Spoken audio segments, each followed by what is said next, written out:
Hi guys, it's Aisling back chatting to you again on the Waterstones vlog. This month I'm going to do something a little bit different. I haven't picked any fiction books to review. This time I'm doing some non-fiction, specifically memoirs. So I've got two lovely books here to talk to you about, and I'm going to start with this one. So this is Everything I Know About Love by Dolly Alderton. Dolly is an award-winning journalist, and she's also a co-host of the podcast The High Low, where they talk about pop culture. Very interesting. And this book just kind of details Dolly's whole life, really, from teenagehood to womanhood. It's very anecdotal and sort of friendly, chatty, but also very beautiful and profound at times. The book itself is peppered with just little stories from her own life, but then also like recipes, because she loves cooking and she loves eating, and she talks a lot about food throughout it.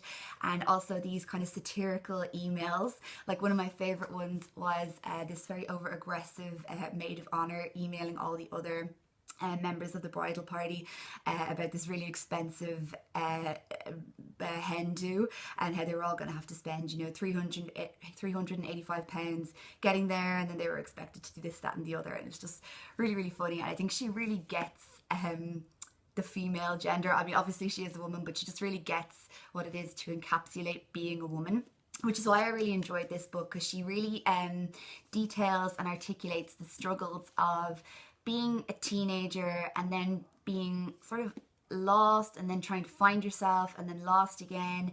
And she really articulates the importance of female friendship. Her best friend Farley shows up so many times throughout the book, which is a particular part that I really enjoyed, because female friendship is so important more than ever. She talks about online dating and how that's just a reality now. And also another aspect that I found really interesting was how after we leave school, us and our friends, things will happen at different rates in people's lives. You know, like some people will find a life partner and marry them at 21, and some people won't find that until 51, or they might never find that. They might not need that. They might have a different life. Someone will find their dream job and their career, you know, as soon as they leave school. It'll take someone 20 years. It'll take someone else 40 years. So it's just a really interesting read. It was sort of like getting a hug of reassurance from the author while you're reading it, because you have moments as you're going through, especially when she's talking about being a 20-something-year-old woman, which I am. I just felt like she really understood the situation and was able to put it into words, how we all feel, and that's that same sort of lost and bubbling around feeling, and what do I do? So it really was like a massive reassurance. And I've got a great quote here that I just really liked in one of the chapters towards the end of the book, which is called Enough, where she realizes that she is enough. So it's, I am the warm-up act, the main event, and the backing singers. And I just really loved that, because it meant at this point in the book she was able to stand on her own. And I won't spoil the rest of the book for you on the journey of how she does come to believe that she is enough. But it's just a really beautiful book, and I think a lot of people, men and women, I think would enjoy it. And my other pick for this month is The Year of the Mad King, The Lear Diaries by Anthony Sher, or Sher. I'm not sure if it's Sheer or Sher. So Anthony, I won't say his surname because I'm not sure what it is. Anthony is a very prolific member of the Royal Shakespeare Company, but also just a very prolific actor in general. And this book is obviously a diary of himself, detailing his experience, his year of playing the role of King Lear. So I actually just picked this one up because I saw it on the shelf at work, and I'm really a big fan of Shakespeare, especially King Lear. It's one of my favourite plays, so I just wanted to know more. And yeah, it was very enlightening. It was a very sad book at times, which I don't think was a problem, because it's sort of in keeping with the tone of King Lear.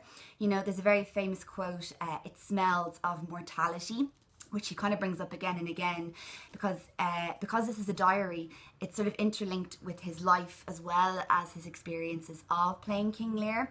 So because he's getting older, you know, he's noticing changes in his own body. He feels those same feelings that King Lear is feeling, that sort of desperation of old age and why am I changing? Why can't I stay the same forever?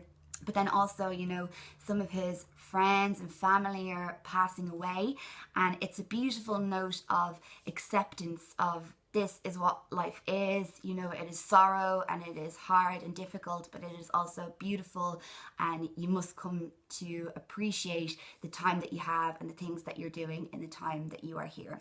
So I just really enjoyed this book.